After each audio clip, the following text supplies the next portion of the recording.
पूज्य गुरुजन वर्ग, त्यांनी 24 तास तर घरामध्ये महिला काम करतातच, पण जेव्हा त्या नोकरी करायच्या तर त्यांना एकही दिवस सुट्टी नव्हती. तर असं पाश्चिमात्य देशामध्ये त्यांनी ठरवलं की बाबा आपण रोज काम करतो, आपल्यासाठीही एक दिवस असावा, असं म्हणून त्यांनी एकत्र येऊन बंद पुकारला, जसं की आपण कामावर जायचं नाही. मग तो दिवस होता 1917चा 8 मार्च. म्हणून तो दिवस आपण जागतिक महिला दिन म्हणून साजरा करतो. हा झाला जागतिक आंतरराष्ट्रीय महिला दिन. पण भारताचा महिला दिन हा 13 फेब्रुवारी सरोजिनी नायडूच्या जयंतीनिमित्त साजरा केला जातो. जसं की ते मलाही आजच समजलं की भारताचा जो महिला दिन आहे तो सरोजिनी नायडूच्या जयंतीनिमित्त साजरा केला जातो. आता आपण जसं की माझ्या आधी खूप महिलांनी, माझ्या मैत्रिणींनी त्यांचं मनोगत व्यक्त केलं. त्यांना कोणी शिक्षण महत्वाचं आहे, पण बऱ्याच स्त्रिया अशा आहेत की जे शिक्षण न घेताही त्यांनी त्यांची कला जोपासली. कलेमध्ये त्यांना पद्मश्री भेटला. कला जोपासून त्यांनी त्यांचं नाव आज पिढ्यानपिढ्या जिवंत आहे. जसं आपण बहिणाबाई चौधरी पाहतो, शांताबाई शेळके, खूप त्यांनी त्यांचे काव्य त्या शिक्षण न घेताही त्यांच्या कलाच्या जीवेवर त्या आज आपल्या मनामध्ये आहेत. जेव्हा कधी आपण त्यांच्या कविता ऐकतो किंवा जेव्हा आपण त्यांचे हे ऐकतो तर तेव्हा ते आपल्याला आवडतात. आता मी आपल्याला कशी लागवड करायची, त्याची कसा हे करायचा व्यवसाय, तर त्यांना ह्याच्यासाठी 2020 मध्ये पद्मश्री पुरस्कार म्हणून गौरवण्यात आलं. शिक्षण महत्वाचं आहे, पण सोबत एक कला जोपासायला पण पाहिजे की त्यांनी ते आवडीनं काम केलं आणि त्या कामाचा गौरव म्हणून भारताने त्यांना पुरस्कार दिला. कर्नाटकमध्ये अजून एक तुलसी गौडा म्हणून आहे. तुलसी गौडांना आपण वृक्ष माता म्हणून ओळखतो. आता वृक्ष माता म्हणजे काय, त्यांनी काय केलं, 30,000 पेक्षा जास्त झाडांची लागवड केली. त्यांना आता माहित होतं का की बाबा फक्त त्या झाडं लागवड केल्या कशासाठी, पर्यावरणासाठी, पाऊस पडावा, हे कमी व्हावं म्हणून त्यांनी झाडं लागवड केली. तर त्यांनाही 2021 मध्ये पद्मश्री पुरस्कारांनी गौरवण्यात आलं. पण पुन्हा आई होऊन रमली, हेही तितकंच खरं. कुणी तिला बुरख्यात लपवली तर कुणी पदराखाली झाकली, पण तिने तिचा गर्भ बदलला नाही. बुरख्यातली ती मा झाली, पदराखाली आई झाली, पण तिचं बाईपण संपलं नाही. एवढं बोलून मी माझे 2 शब्द संपवते. जय हिंद, जय महाराष्ट्र.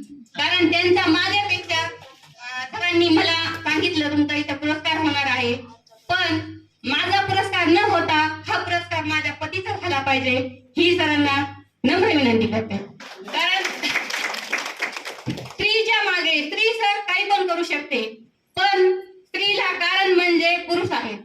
पुरुषांनी जर स्त्रीला आसरा दिला तर स्त्री कुठे पण जाऊ शकते, पण बाहेर न निघण्याचं कारण म्हणजे पुरुष आणि जनता आहे. मी अजून सांगते तुम्हाला की हे इथपर्यंत येण्याचं आणि धाडस देण्याचं फक्त आणि फक्त माझ्या पतीचंच कार्य आहे.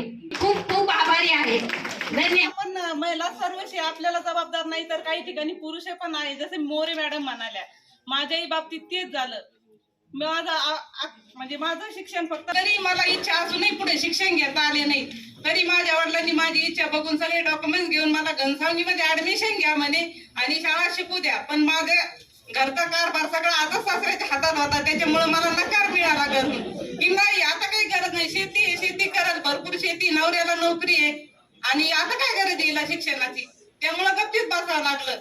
आणि मग असंच माझी खूप तळमळ होत होती. पण जेव्हा कुटुंब विभक्त झालं त्यावेळेस नवऱ्याची नोकरी नव्हती, त्यावेळेस कळलं की खरंच आपण शिक्षण भांडून करायला पाहिजे होतं, पण आपण तिथं कमी पडलो.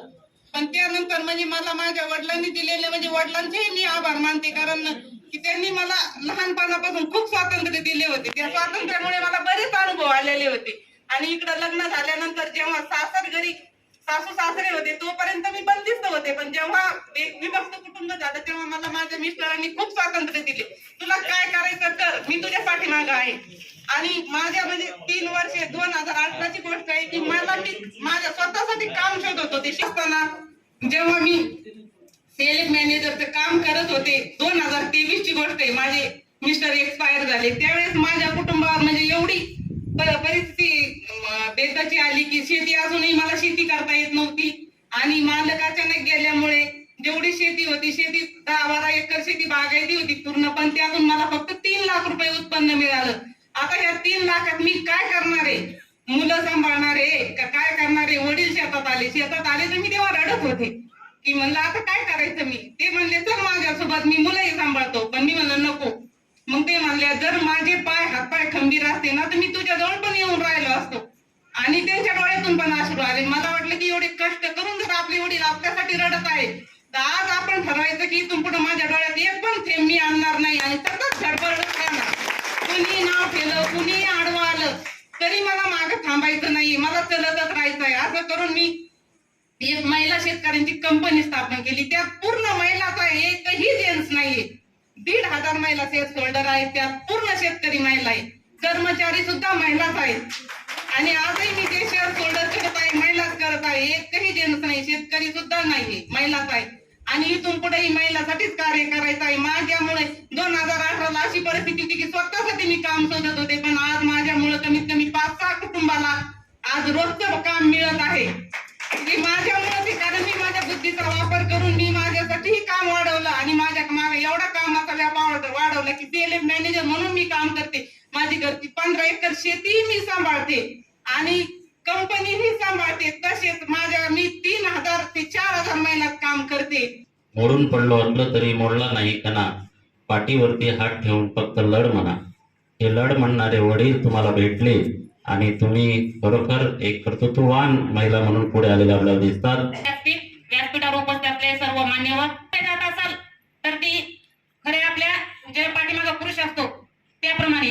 तर माझ्या मागा मला वडील नाही तर पण माझ्या मागा जेव्हा माझं 2013ला लग्न झालं त्याच्यानंतर फक्त माझी 12वी शिक्षण झालेलं होतं आणि लहानपणीपासून फक्त वडील नसल्यामुळे आईनं 12वी शिक्षण केलं.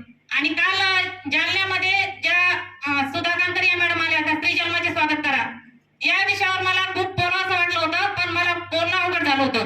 कारण स्त्री शक्तीचे स्वागत करा. स्त्री शक्ती ज्यावेळेस 1994ला माझा जन्म झाल्याच्या वेळेस त्यावेळेस एक मानसिक म्हणजे मनामध्ये लोकांच्या भावना होती, नाही बाबा मुली झाल्या तर नको, मुलगा पाहिजे, वंशाचा दिवा पाहिजे, असं त्यावेळेसची परिस्थिती होती. त्यावेळेस आता थोडा बदल झालाय. त्यावेळेस 1994ला माझा ज्यावेळेस जन्म झाला त्यावेळेस माझ्या अगोदर एक माझी बहीण झाली होती आणि बहिणीच्या नंतर माझ्या आईला परत एक मुलगी झाली. ती मुलगी एक्सपायर झाली आणि त्याच्यानंतर मी झाले.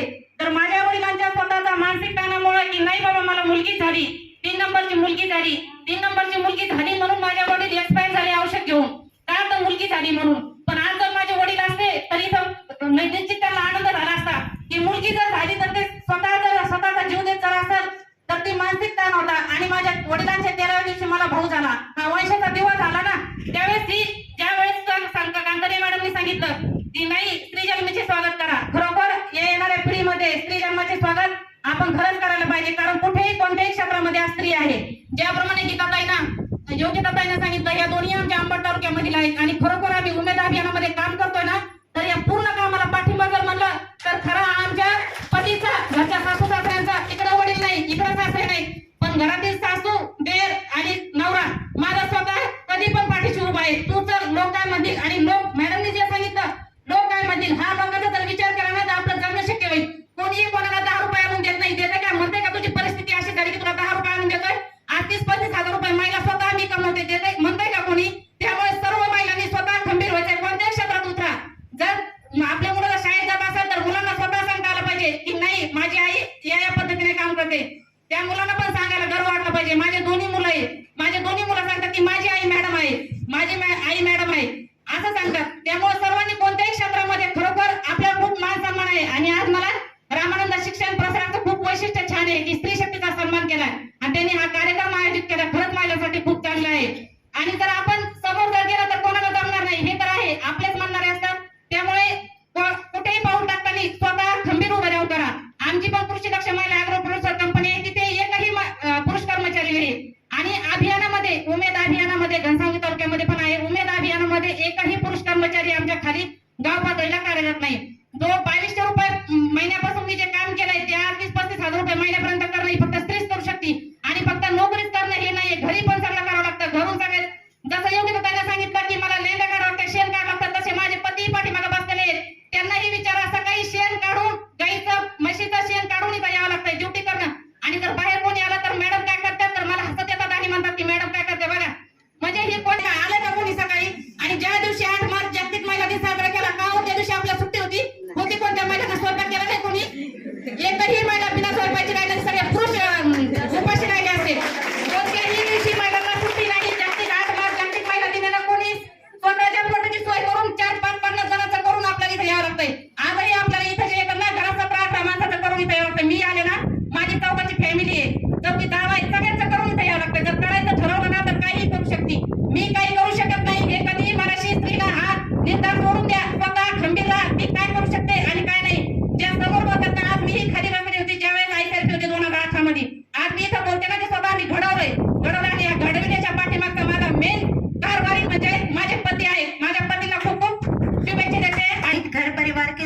भारत के जो समाज सुधारक और संत है उनकी भूमिका भी महत्वपूर्ण रही है। और इसके साथ साथ हमारा जो भारतीय संविधान है, भारत का संविधान, उन्होंने महिलाओं के साथ पुरुषों को भी मतलब सबको समान अधिकार दिए हैं। जैसे मतदान का अधिकार है और बाकी सभी अधिकार जैसे समानता का अधिकार, शिक्षा का अधिकार, अवसर की समानता, राजनीति का अधिकार, उसके साथ साथ आर्थिक और सामाजिक अधिकार भी हमें प्रदान किए हैं। लेकिन मैं आप सभी महिलाएं भी है और पुरुष भी है, आप सबको यह कहना चाहूंगी कि इन सबको अगर आगे ले जाना है तो शिक्षा सबसे महत्वपूर्ण है और शिक्षा के कारण ही हम सबकी प्रगति होती है, हम आगे बढ़ते हैं। तो मैं सबको यही कहूंगी कि आप शिक्षा को अधिक से अधिक मतलब महत्व देकर अपने जो बच्चे हैं और बेटियां हैं उनको अच्छे से पढ़ाएं और आगे जो दहेज प्रथा है, बाल विवाह है, अंधश्रद्धा है और अलग अलग जो सामाजिक प्रथाएं है, बुराई है समाज में फैली हुई, इसका खंडन कीजिए। और क्रांति ज्योति सावित्रीबाई फुले के संदर्भ में मुझे कुछ कहना है। उनकी एक कविता है, उसकी कुछ पंक्तियां गाकर मैं अपना यहाँ पर समाप्त करूंगी। ज्योति जलाकर अंधेरे को मिटाना है, शिक्षा की ज्योति जलाकर अंधेरे को मिटाना है, ज्ञान का दीप जलाकर जीवन को सजाना है। स्त्री शिक्षा की ज्योति जले यह हमारा नारा है, अंधश्रद्धा और कुरीतियों को दूर भगाना है। शिक्षा की ज्योति से ही महिलाओं का उद्धार होगा, वे भी पुरुषों के समान समाज में आगे बढ़ेगी। शिक्षा की ज्योति से ही समाज का विकास होगा, एक नया समाज बनेगा जहां सभी को समान अधिकार मिलेंगे। आओ हम सब मिलकर शिक्षा की ज्योति जलाए और बेहतर समाज का निर्माण करें। आओ हम सब मिलकर शिक्षा की ज्योति जलाए और बेहतर समाज का निर्माण करें और बेहतर समाज का निर्माण करें। पापड, मशल, चिप्स, आलू काडी चिप्स व्यवसाय हे माझ्या गावामधून आज चालू आहे। घनसावंगी तालुक्यामध्ये माझं गाव आज मशनीबाई नंबर 1 ला आहे। एवढे बोलून माझे 2 शब्द संपवते. तुमचे आभारी आहे आणि माझ्या सगळ्या भगिनींना महिला दिनाच्या शुभेच्छा. मी एक आशा सेविका म्हणून घनसावंगी गावात कार्यरत आहे. आशा सेविका म्हणजे पूर्ण गावातील महिलांना मी सेवा देते. माझं एवढंच म्हणणं आहे की महिलांनी पुढे जा, पण पुढे जाण्यासाठी शासनाने सुरुवातीला महिलांना सुरक्षा कवच लावलं पाहिजे. सुरक्षा कवच असेल तरच माता आणि पिता हे त्यांच्या मुलींना शिक्षणासाठी बाहेर पाठवतील. बाहेर पाठवलं तरच मुली पुढे शिकतील आणि प्रगत होतील. मुलींना हे सुरक्षा कवच लावले, त्यांच्यावर खूप अत्याचार होत आहे. अत्याचारानुसारच माता आणि त्यांच्या वडिलांना वाटते की बाबा मुलगी गेली बाहेर तर काही होईल का, तिच्यावर काही होईल का, त्यांना घाबरते. त्याच्यामुळं त्या मुलींना शिक्षणासाठी बाहेर पाठवत नाही. आणि याकरता तुम्ही सर्वात सुरुवातीला शासनाकडे माझी विनंती आहे की त्यांनी मुलींना सर्वप्रथम सुरक्षा कवच दिलं पाहिजे, तेव्हाच मुलगी पुढे जाऊन शिकेल आणि ती प्रगत होईल. एवढं अभावामुळे माझं काही शिक्षण माझ्या वडिलांकडून झालं नाही आणि 7वी झालं. त्याच्यानंतर 2012 मध्ये माझं लग्न झालं आणि सासरच्याकडे माझं काही छळ झालं, त्याच्यामुळे माझ्या वडिलांनी 1 वर्षात डिसिजन घेतलं आणि माझं डिवोर्स झालं. डिवोर्स झाल्याच्या नंतर मी घरातच होते. घरात म्हणजे मी बंजारा आहे तर मी तांड्यातच, तर मला गाव पण माहित नव्हतं. त्याच्यानंतर उभेद अभियान, महाराष्ट्र राज्य ग्रामीण जीवनोन्नती अभियान हे एक बचत गट सुरू करायचे म्हणून घनसावंगी तालुक्यात आलं. तसंच 10 महिलांचं माझं गट केलं. त्यावेळेस 7 गट झाले की त्यात एक ICRP म्हणून निवड करायची होती. त्या ICRP निवड करताना माझे पप्पा ते 5 जण आहेत की बाकीचे म्हणायचे की मुलीला बाहेर काम करू द्यायचं नाही, पण माझ्या वडिलांनी हा डिसिजन घेतला की माझ्या मुलीवर माझा विश्वास आहे आणि मी तिला जे करायचं ते मी करू देणार आहे. तर गटात आल्याच्या नंतर 2016 मध्ये मी 17 नंबरचा फॉर्म भरून दाखली काढली आणि तिथूनच कंटिन्यू करायचं. तर माझं झालं ऑक्सिजन आणि माझा पाय फ्रॅक्चर झाला. त्याच्यानंतर माझं शिक्षण थांबलं. मग शिक्षण थांबलं. सॉरी, मला जास्त काही बोलता येत नाही. शिक्षण थांबलं. मी घरी टेलरिंग काम करत होते.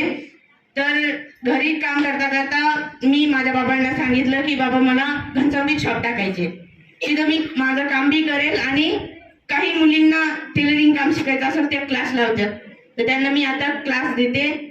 त्याचबरोबर एक 6 महिन्यापूर्वी मी माझं एक छोटंसं पोल्ट्री फार्म गावरान कोंबड्याचं सुरू केलेलं आहे आणि त्याच गावरान कोंबड्याचं जे आता प्रोडक्ट आहे, गावरान अंडे निघतात, त्याचं आता जालन्यामध्ये 7 तारखेपासून स्टॉल सरस चालू आहे. तिथे मी स्टॉल लावलेला आहे, पण मला सरांचा फोन आला तर मी ह्या कार्यक्रमासाठी जायचं म्हणून कालच तिथून निघाले आणि हे झाल्यावर आता मला परत स्टॉलला जायचंय.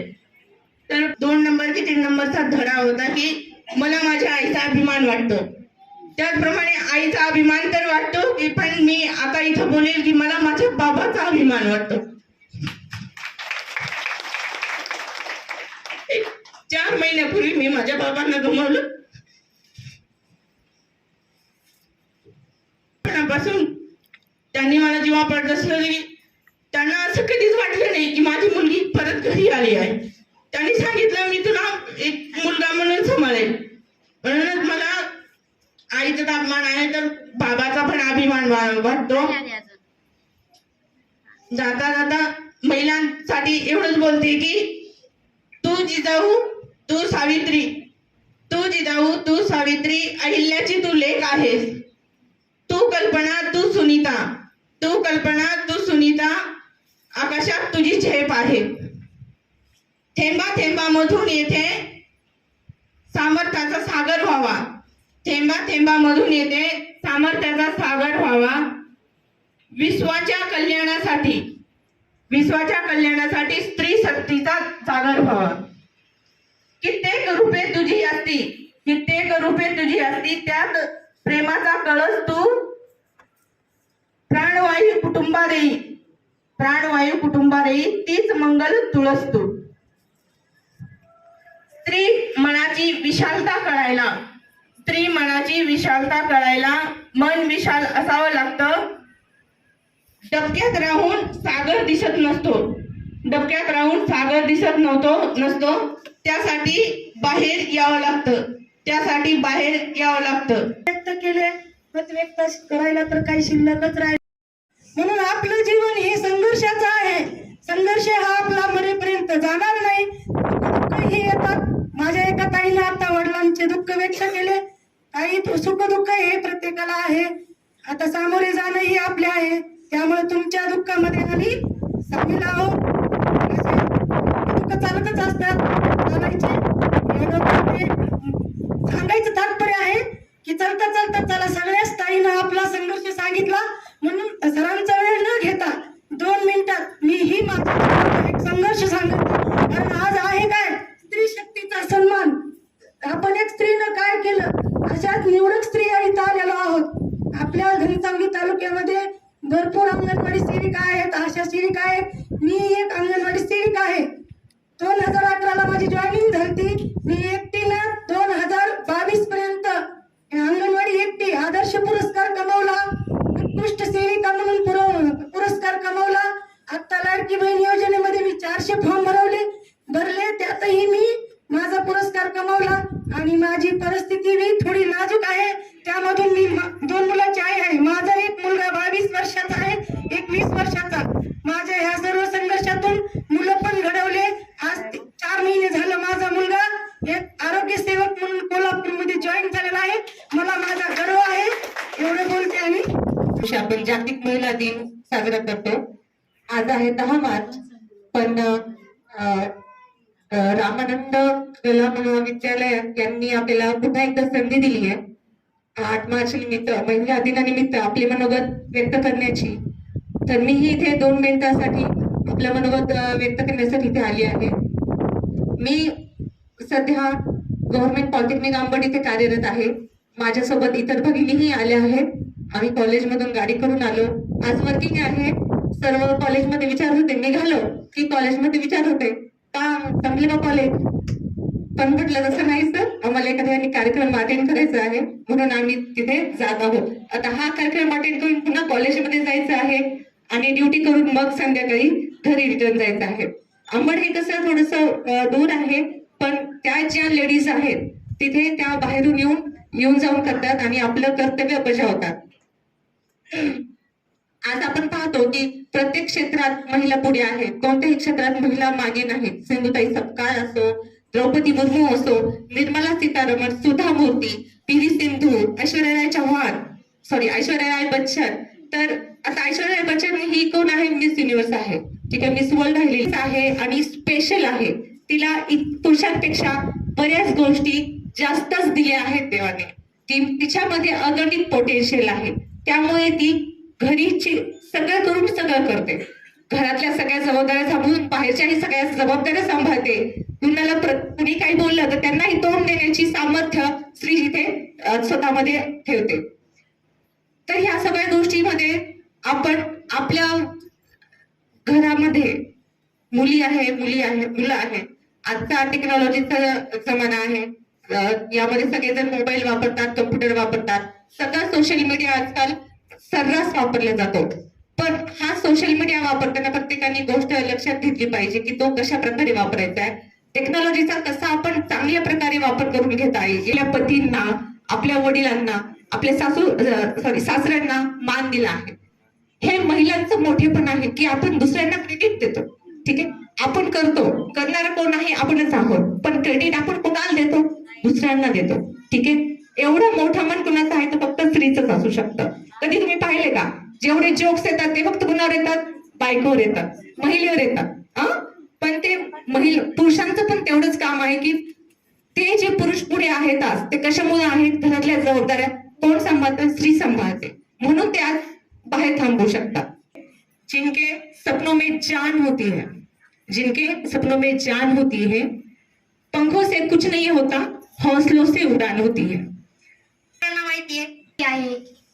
तुम्ही स्त्रियांचा स्त्री शक्ती काय आहे हे दुसऱ्यांना दाखवून द्या. ही पुरुष प्रधान संस्कृती आहे का याच्या विरोधात तुम्ही उभं राहा. कारण की तुम्हाला कोणत्याही गोष्टीत कमी नाही. जिथं पुरुषाच्या खांद्याला खांदा लावून आपण काम करतो. म्हणून सरांनी स्त्री शक्तीचा कार्यक्रम आयोजित केलेला आहे. स्त्री शक्ती म्हणजे समाजाची प्रगती आहे. याच्या अगोदरच्या काळामध्ये आणि आताही मला असं वाटतं स्त्रियांचे सध्याचे प्रमाण खूप कमी आहे. का? कारण प्रत्येकाला वाटतं मला मुलगाच हवा आणि ज्या स्त्रीला मुली होतात त्या स्त्रीला घराबाहेर काढले जाते. बहिणींना तुम्ही लक्षात ठेवा, मुलगा हा वंशाचा दिवा असतो, मग मुलगी का नको? त्या दिव्याला तेवत ठेवणारी वात म्हणजे दिव्याची वात म्हणजे पंथी नको का? कारण की प्रत्येक महिला विचार करते. सुशिक्षित महिला आहोत आपण दुसऱ्यांना सांगा. आता एक ताई म्हणल्या की मुलगी झाली म्हणून माझ्या पप्पाने आत्महत्या केली. हे बरोबर आहे का? कारण की आपण कुठं कमीत? पुरुष प्रधान संस्कृतीमध्ये जिथं सर बसले तिथं मॅडम पण बसलेत ना. मग आपण सगळ्यांना दाखवून द्या आपल्याकडे टॅलेंट आहे. अंगणवाडीत आहे, आशात आहे, गावात फिरत्यात, गाव पातळीवर काम करतात. पण त्यांनी प्रत्येकाने सगळ्यांना असं सांगून द्या, शाळेतल्या शिक्षिका असतात, शिका, मुलगी शिकली तर स्वावलंबी होईल, स्वावलंबी झाली तर स्वतःचा किंवा जगाचा किंवा घराचा विकास करेल. म्हणूनच असं सांगते, शिकलेली आई घर पुढे नेईल. सगळ्यांना असंच वाटतं. मला तर असं वाटतं अगोदर किंवा आता पण शोकांतिका झाली आमच्या जगण्याची, शोकांतिका झाली आमच्या जगण्याची, जगणे आम्हा कठीण झाले सोपी वाट मरण्याची. म्हणे आजचं जग फुटरले, जणू की आमचं मरणच सुधारले रीत मारण्याची, छळण्याची, बलात्कार करण्याची, एवढंच काय जन्म अगोदर गर्भ कापण्याची. असं मला असं वाटतं हे प्रत्येक सहन करणारी एक मुलगी आहे, एक स्त्री आहे, एक माता आहे. असं वाटतं जरी आता इथं आलेल्या महिलांना माहिती आहे स्त्री शक्ती काय आहे. ज्या घरी आहेत, ज्या गावात आहेत, ज्या शेतात आहेत, वेगवेगळ्या फील्डवरती आहेत, त्यांना माहिती आहे का? ज्या अडाणी आहेत त्यांना माहिती आहे का? तर आपलं काम आहे त्यांना सांगायचं स्त्री शक्ती काय आहे. स्त्री शक्ती काय आहे? समाजाची शक्ती आहे, समाजाची प्रगती आहे, घराची एक शान आहे. असं ते वाटतं. दातृत्वाचा सागर, मातृत्वाचा माजर, दातृत्वाचा सागर, मातृत्वाचा माजर, जीवनाचा जागर एक स्त्री, कर्तव्याची खाण, कुटुंबाची शान, पाल्यांचा प्राण एक स्त्री, पेटलेली रंगरागिनी, चिडलेली सौदामिनी, मायेची कुमुद एक स्त्री. धन्यवाद. फुटणारीलाही खाणारा म्हणतो कशी भाजलीच नाही. लेकीचा जलम जणू फुटणारीलाही खाणारा म्हणतो कशी भाजलीच नाही. लेकीचा जलम बाई लेकीला कळत, लेकीचा जलम बाई लेकीला कळतो. आता आत कसा बाई आत्मा जळतो, आता आत कसा बाई आत्मा जळतो. यानंतर शेवटची आपल्याला एक शपथ घ्यायची आहे. सो पुष्पा कापसे मॅडम यांना मी विनंती करतो. महिला सक्षमीकरण जालना विभागातून ते आलेले आहेत. त्यांनी फक्त अशी प्रतिज्ञा करतो की मुलगी असेल तर 18 वर्षाच्या आत,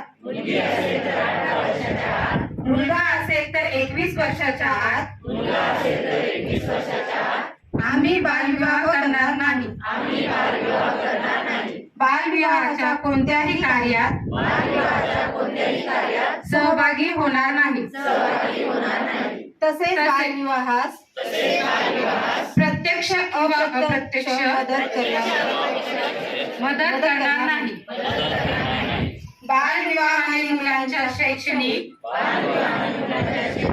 सामाजिक व शारीरिक आयुष्यावर दुष्परिणाम होतात. याची आम्हाला जाणीव आहे.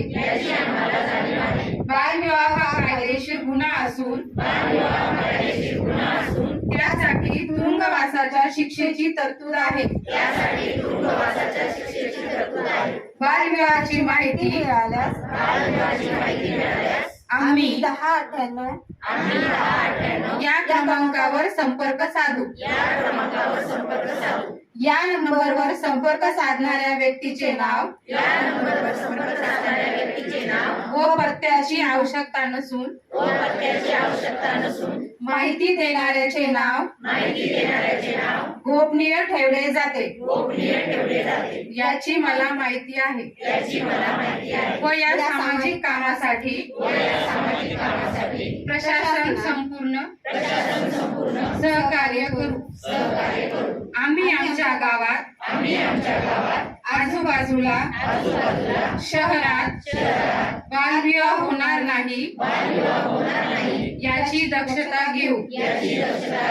सर्वांचा एकच नारा, बालविवाह मुक्त करू जालना जिल्हा सारा. जय हिंद, जय महाराष्ट्र.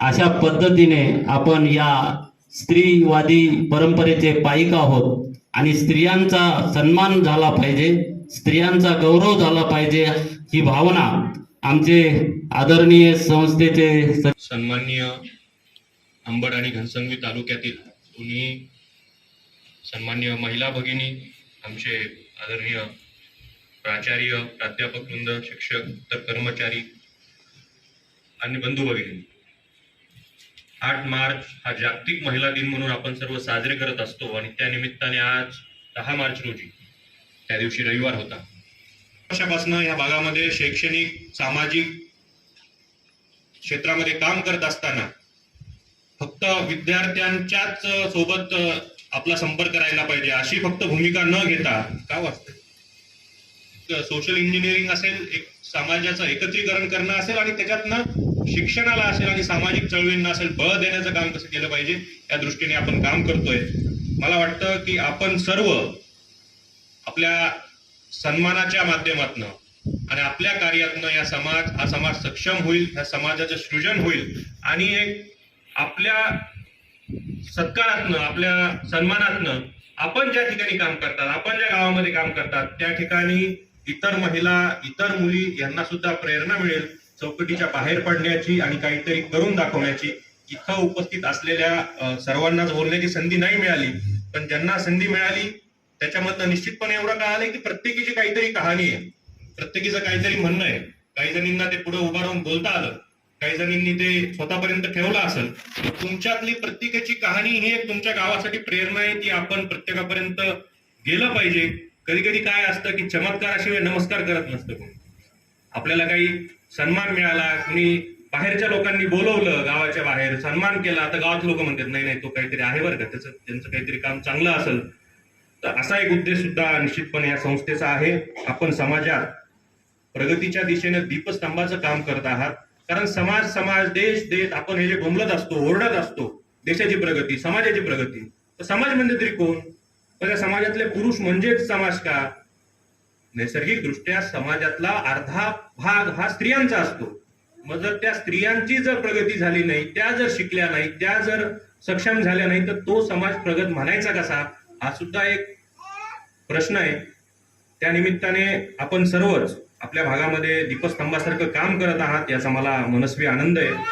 आजच्या दिवशी निश्चितपणे जसं ह्या मातीमध्ये उभा राहून हा कार्यक्रम घेत असताना आनंद आहे की ह्या मातीला 1000 वर्षापूर्वींचा एक इतिहास आहे की इथं कवयित्री महदंबा होऊन गेल्या. मला वाटतं रामसगावच्या त्या होत्या. म्हणजे किती जुनी आपल्याला इथं परंपरा आहे त्यांच्याच नावाने. पण मला वाटतं 2022 रोजी जो मराठवाड्याचा काय म्हणतात आपला साहित्य संमेलन घेतलं, त्या साहित्य संमेलनाच्या नगरीला आपण कवयित्री महदंबांचं त्या ठिकाणी नाव दिलं होतं. आणि आजच्या दिवशीचा हा विशेष संयोग जुळून आला. मलाही माहित नव्हतं. मला सकाळी अचानक कळालं की आज सावित्रीबाई फुले यांचा स्मृती दिन आहे. तर त्या निमित्ताने सुद्धा हा दुर्दशकरा योग घडून आला असं म्हणायला पाहिजे की आज आपण हा स्त्री शक्तीचा सन्मान सोहळा ठेवलाय. सावित्रीबाईचं स्मरण करत असताना निश्चितपणे जसं आपण सर्वांनी भावना व्यक्त केली की आमचा नवरा आमच्या पाठीमागे, आमच्या घरातला पुरुष आमच्या पाठीमागे उभा होता म्हणून आम्ही हे करू शकलो, तीच गोष्ट मला वाटतं सावित्रीबाईंच्या बाबतीत सुद्धा आहे की अशिक्षित आपल्या बायकोला ज्योतिबांनी समाजाच्या विरुद्ध तर जाऊन शिकवलंच, पण घरातून सुद्धा ज्योतिबांचे वडील असतील, त्यांच्या आई असतील, त्यांची भावकी असेल, त्यांचा सुद्धा विरोध होता की कशाला तुझ्या बायकोला शिकवतो, काय करायचं तुला बायकोला शिकवून. पण त्याही परिस्थितीतून त्यांनी म्हणजे काय म्हणता येत नाही, ह्या युगपुरुषांना टप्प्याच्या पलीकडचं दिसतं.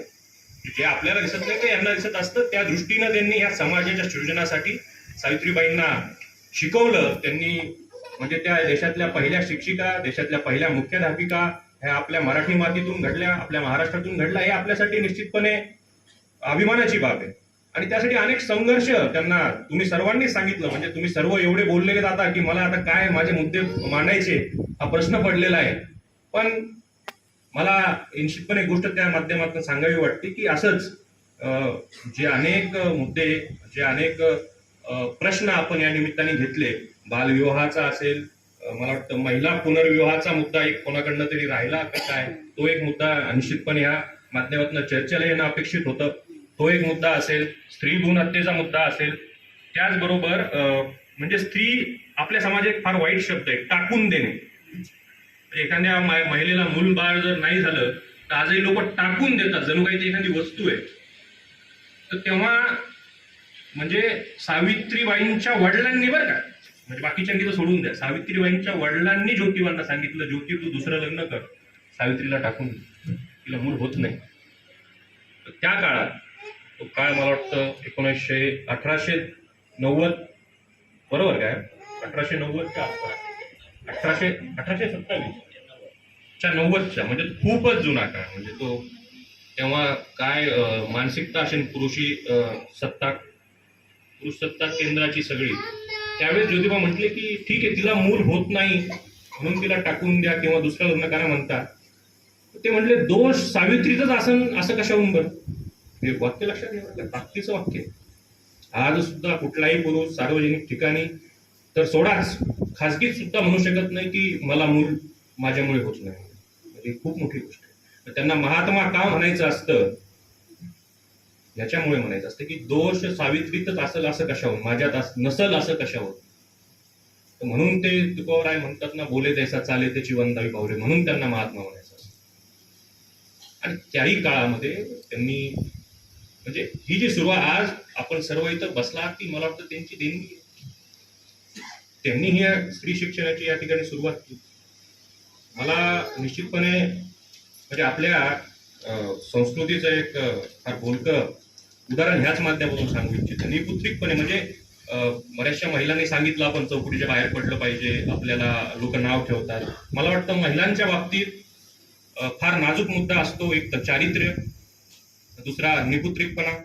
त्या फार नाजूक गोष्टी असतात आणि नेमका समाज किंवा नेमका काय जे म्हणजे पुरुषच म्हणून नाही, काही महिला सुद्धा त्याच्यात आघाडीवर असतात की नेमकं त्याच गोष्टीवर त्या फळा मारतात आणि त्या बाईला किंवा त्या कुटुंबाला एका प्रकारे मानसिकदृष्ट्या घायाळ करण्याचं काम करण्याचा प्रयत्न होतो. असंच एक अनाहूतपणे झाला असेल, पण एक प्रसंग मला आठवतो की कुठल्या तरी गोष्टीहून वाद झाला आणि आचार्य आत्रे, मला वाटतं ते माहित असतील आपल्या सर्वांना, त्यांनी यशवंतराव चव्हाण त्यावेळेस मुख्यमंत्री होते, त्यांच्यावर टीका केली की तुम्ही निपुत्रिक आहात. ते मुख्यमंत्री होते बरं का, आणि हे पत्रकार, दोघेही ज्येष्ठ होते. मोठ्या लोकांकडनं चुकाही मोठ्या होत असतात, पण यशवंतराव काही रिॲक्ट झाले नाही. वेणुताई त्यांच्या पत्नी होत्या, त्यांनी फक्त सकाळी दुसऱ्या दिवशी हा जेव्हा बातमी आली त्याच्या दुसऱ्या दिवशी त्याच्या त्या दिवशी दुपारी आचार्य अत्रेंना फोन केला आणि त्यांना सांगितलं की 1942च्या भारत छोडो आंदोलनात आंदोलन करत असताना ब्रिटिशांनी जो लाठीचार्ज केला आंदोलनावर, त्याच्यामध्ये वेणूताईंच्या ओटपोटीला मार लागला आणि त्याच्यामुळे माझी वेणू कधी आई होऊ शकत नाही. तर तुम्ही टीका अशा पद्धतीने तिच्यावर नव्हती करायला पाहिजे. सगळेच माणसं, तेही आचार्य अत्रेही मोठेच होते, त्यांनी दिलगिरी व्यक्त केली आणि फोनवर नाही तर दुसऱ्या दिवशी त्यांच्या वर्तमानपत्रात ती छापून आणली की मी जाहीर दिलगिरी व्यक्त करतो. पण एक समाजात वावरत असताना ह्या गोष्टी खूप नाजूकपणे असतात. मला या ठिकाणी आपल्या भारतीय संस्कृतीचं एक वैशिष्ट्य सांगू वाटतं. मी मागच्याही वेळेस सांगितलं की जगात भारतीय संस्कृती ही अशी एकमेव संस्कृती आहे की ज्या ठिकाणी देव म्हणजे दैवी शक्ती जी आहे, ईश्वर हा तो आहेच आहे, पण या ठिकाणी ईश्वर ती सुद्धा आहे, अशी एकमेव संस्कृती भारतीय संस्कृती. बाकी सर्व जगातल्या संस्कृतींचा अभ्यास जर आपण केला तर जवळजवळ सगळ्या संस्कृतींमध्ये ईश्वर तो आहे, तो पुरुष सत्ता आहे. अशा संस्कृतीचे आपण पायीक आहोत असं एकीकडे म्हणायचं, पण मला त्याच्यातला एक दंभपणा आपला असं सांगावा वाटतो की असंच एक धर्म संसद जी झाली अमेरिकेला, त्याच्यामध्ये आपल्या सर्वांना माहिती आहे स्वामी विवेकानंदांनी ती गाजवली. त्याच्यानंतर त्यांना अमेरिका भरातनं, युरोप भरातनं निमंत्रण आली व्याख्यानासाठी आणि अशाच एका व्याख्यानात स्वामीजी अमेरिकेच्या व्याख्यानाला उभा राहिले आणि खालून एक जण उठला आणि तो म्हटला की स्वामीजी, आम्ही असं ऐकतो की तुमच्या भारतामध्ये जिथला तुम्ही वेदांत सांगता, तिथली तुम्ही संस्कृतीची महानता सांगता, तिथनं तुम्ही हे सगळे विश्वची माझे घर अशी दवंडी पिठवत इथपर्यंत आलात. त्या भारतामध्ये आम्ही असं ऐकतो की महिलांना पुरुषांच्या समान स्थान नाहीये, हे खरं आहे का? स्वामीजींनी त्याच्याकडे बघितलं आणि ते म्हटले हो खरंय. खालून असे शेम शेम निषेध निषेधचे आवाज आले. स्वामीजींनी ते ऐकले. स्वामीजी म्हटले की माझ्या भारतीय संस्कृतीमध्ये महिलांना निश्चितपणे पुरुषाच्या समान स्थान नाही, तर आमच्यामध्ये महिलांना पुरुषांच्याही वरचं स्थान, ही अशी आमची संस्कृती. तर त्या लोकांनी अशा टाळ्या वाजवल्या. पण विचार करा, हा आपला दंभ आहे. म्हणजे निश्चितपणे स्वामीजींना ते अभिप्रेत नव्हतं, ते जे काही त्यांच्या दृष्टीनं होतं त्या दृष्टीने त्यांनी वक्तव्य केलं असणार आहे. पण एकीकडं महिलांना पूजनीय म्हणायचं, त्यांची पूजा करायची, त्यांच्याशिवाय कुठलाही विधी अपूर्ण असतो आपल्या संस्कृतीमध्ये. पण दुसरीकडे त्याच समाजामध्ये सतीप्रथा होती, आता ती नाहीये, पण त्याच समाजामध्ये अजूनही स्त्री भ्रूण हत्या होती. त्याच समाजामध्ये अजूनही मी काय म्हणता येईल त्याला, पुनर्विवाह करून दिला जात नाही बऱ्याच समाजांमध्ये. म्हणजे तिने अक्षरशः एकटं सडायचं, तिच्यावर कुठले म्हणजे असंख्य गोष्टी अशा, म्हणजे अशा कितीतरी समस्या आहेत. बालविवाह खूप महत्वाचा मुद्दा आहे. अशा सगळ्या गोष्टींवर प्रकाश टाकण्यासाठी आणि उहापोह करण्यासाठी आपण निश्चितपणे हा कार्यक्रम घेत असतो. मला वाटतं की अशा अनेक प्रसंग महिलांच्या बाबतीत सांगता येतील, पण आपण या सर्व प्रसंगातनं सुद्धा आणि घरातल्या कामातनं सुद्धा चौकटीच्या बाहेर येऊन घर सांभाळून सुद्धा एक कर्तृत्व निर्माण केलं. त्या कर्तृत्वाची दखल घेणं एक शिक्षण संस्था म्हणून, एक समाजाचा घटक म्हणून आमचं काम आहे.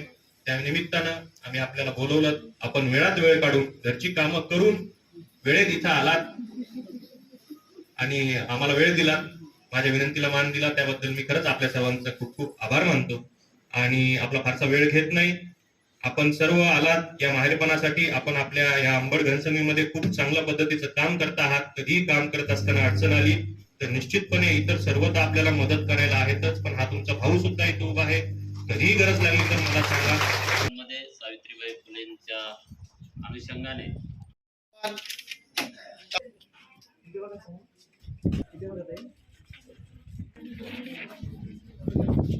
भिक्का राठोड, साहेब ठोके याही दामिनी पथकातील आल्याच्या सगळ्या पथकातल्या ताई आल्या.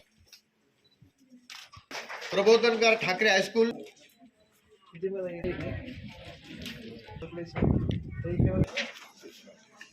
प्रणित लोणचे व्यवसाय करणारे पिंपळगाव,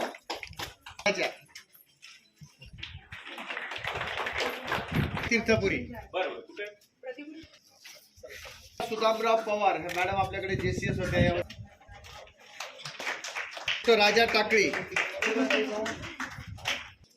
पुष्पांकडे आल्यात ना या तर ज्ञानेश्वर प्राथमिक विद्यालय जालना आपल्या इकडे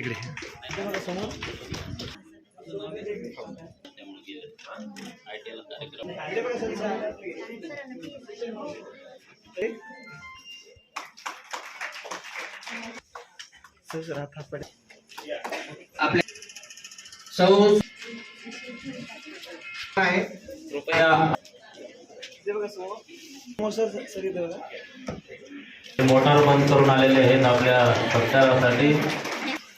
फोटो घ्या. सौ वर्ष पिंपळे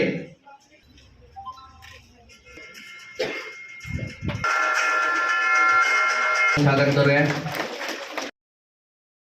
संगीता सकाराम वैद्य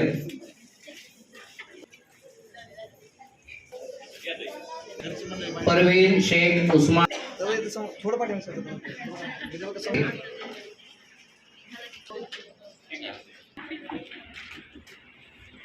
नजमुद्दीन तांबोळ सौशोभा धनंजय सकाले त्यानंतर डॉक्टर श्रद्धा नितीन गाडवीच्या नगरसेविका सौभा गेले.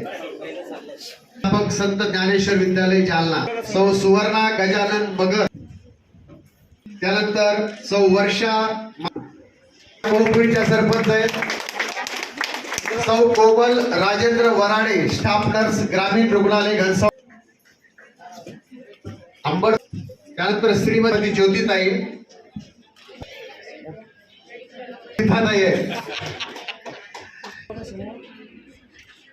निकेतन अंबड.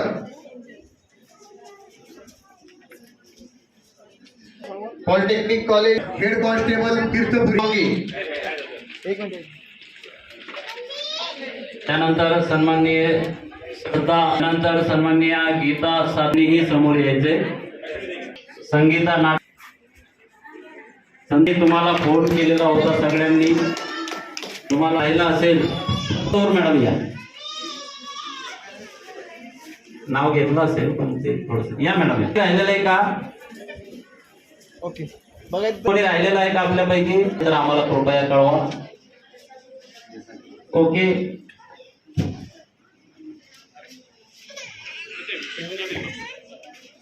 स्त्री शक्तीचा सन्मान या टायटल खाली आयोजित करण्यात आलेल्या या स्त्री सन्मान सोहळ्याच्या निमित्तानं या कार्य आमच्या महाविद्यालयाचे प्राचार्य डॉक्टर आर के परदेशी सर त्यांच्या संकल्पनेतून हा स्त्री शक्तींचा सन्मान होतो आहे, संपन्न झालेला आहे असे आमच्या स्वामी रामानंद शिक्षण प्रसारक मंडळाचे सचिव माननीय विनायक भैया चोथे, त्याचबरोबर प्रबोधन मंचावर उपस्थित असलेले महिला व बालविकास विभागाचे माननीय एकनाथजी राऊत, सिने कलावंत डॉक्टर अश्विनी भालेकर, राष्ट्रवादी महिला माननीय मंगलताई पाटील मोरे, प्राध्यापक डॉक्टर जयश्री पवार, प्राध्यापक डॉक्टर जायदा शेख, माननीय तालुका वैद्यकीय अधिकारी माननीय doctor Disha Raut, Sant Ramdas college of फार्मसीचे प्राचार्य अविनाश वाघ,